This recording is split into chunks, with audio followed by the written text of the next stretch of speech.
अस्सलाम वालेकुम दोस्तों, मैं हूँ सदफ। आज जिनकी तारीख के सबसे अहम मुफक्किर कन्फ्यूशियस की सालगिरह मनाई जा रही है। हर साल इस मौके पर चीनी लोग मुख्तलिफ तरीकों से कन्फ्यूशियस को याद करते हैं।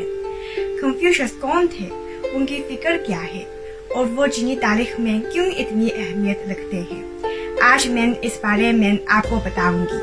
कन्फ्यूशियस 551 कबल मसीह में ट्रिंचो खानदान में पैदा हुए। कन्फ्यूशनिज्म के बानी की हैसियत से उनकी फिक्र आने वाले हजारों सालों पर गहरे असरार मरतब करती है। उनकी फिक्र के असरार चीन के साथ साथ इर्द गिर्द के इलाकों पर भी पड़े, जिससे कन्फ्यूशियस सकाफती हरकत तश्कील पाया। ये भी कहा जा सकता है कि उन्होंने चीनी सकाफत की बुनियाद रखी। कन्फ्यूशियस का बुनियादी ख्याल खैर खाही और दूसरों से मोहब्बत करना है।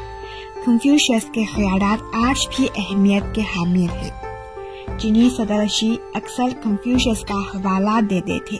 मिसाल के तौर पर, दूसरों के साथ वो न करें जो आप अपने साथ नहीं करना चाहते। बैनुल-अक़वामी ताल्लुकात में चीन के मौक़िफ़ और अमन के बारे में उनके इस रवैये को ज़ाहिर करता है।